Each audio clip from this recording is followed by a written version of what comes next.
History remembers the valor, the charges, and the flags held high. But what happens when the battle ends and the hero goes home? The story of one of the Civil War's most celebrated figures reveals a lifelong hidden struggle, a fight that continued long after the last cannon fell silent. This is the burden Joshua Lawrence Chamberlain carried, a testament to the wounds that never truly heal. First, be sure to like and subscribe to WinLink Deep Dive to support our investigative community. On the evening of June 17, 1864, a restless Joshua Lawrence Chamberlain moved through the camp of his slumbering men. Sleep evaded him, and a walk offered the only solace for his troubled mind. He was gripped by a peculiar sensation that night, a foreboding of impending doom. A profound darkness seemed to envelop him, like vast shadowy wings closing in to shroud him completely. The man from Maine had survived some of the war's most brutal confrontations, yet this feeling was entirely foreign. The following afternoon, Chamberlain led his Pennsylvania Brigade in an assault on Confederate defenses near Petersburg. Robert E. Lee's forces had been driven back to this region by Ulysses S. Grant, and this offensive was Grant's attempt to break their fortified lines. A storm of rifle fire ripped into Chamberlain's unit. With the color bearers cut down, the general from Maine surged ahead, his sword in one hand and the 5th Corps flag in the other. As he neared the enemy trenches, a minie-ball tore through his right hip and into his groin. He managed to stay upright, leaning heavily on the flagpole until the massive blood loss forced him to his knees. Rushed to an Army field hospital, he saw no point in the doctor's efforts. He was convinced he was a dead man. After a night of agonizing pain, Chamberlain awoke the next morning still alive. Surgeons had extracted the bullet, though they held no hope for his survival. Miraculously, after 6 months of recuperation, he rejoined the Army in time to witness Lee's surrender at Appomattox.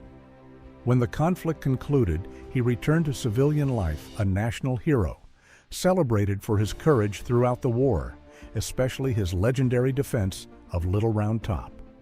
He was in high demand, speaking at countless dedications and veterans gatherings. But the injury he sustained at Petersburg would haunt him for the rest of his days.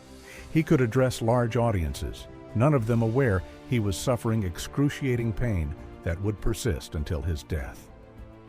The damage to his urethra was permanent and a constant source of infection.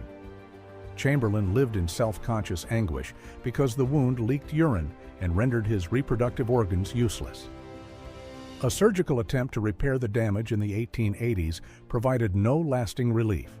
The condition returned, leaving him as debilitated as before.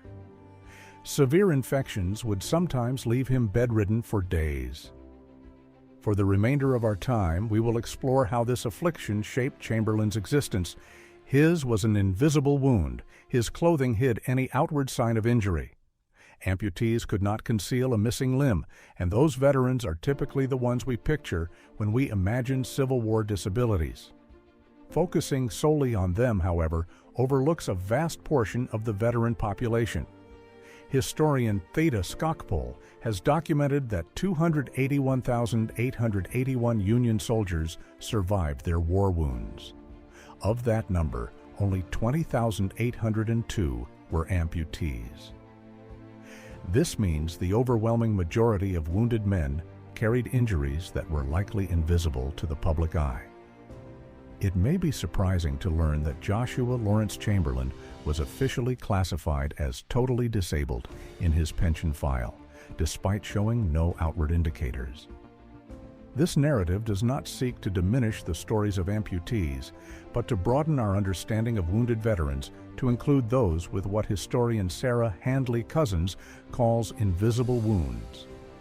Chamberlain's life underscores the immense challenge veterans faced in trying to function normally in society while disabled.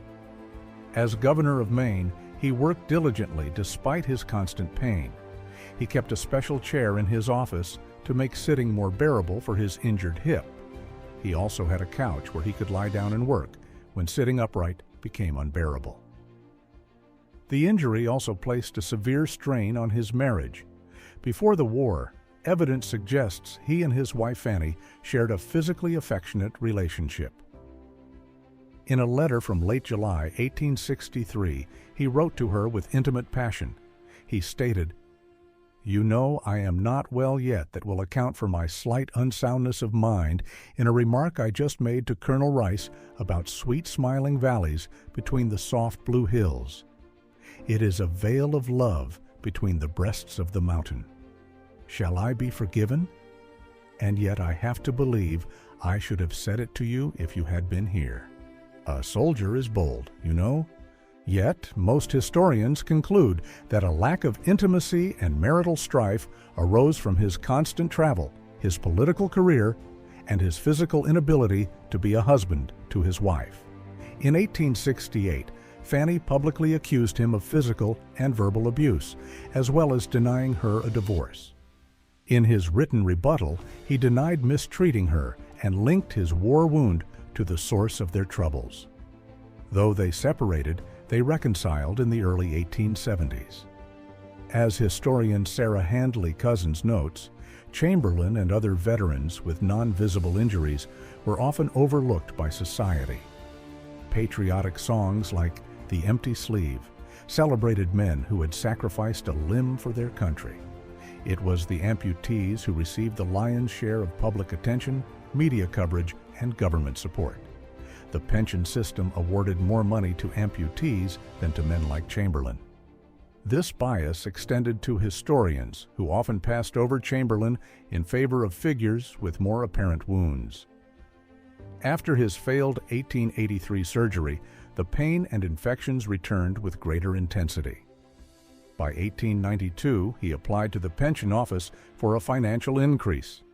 His wife Fanny was gradually going blind, and his unsuccessful son, Willis, remained financially dependent on him.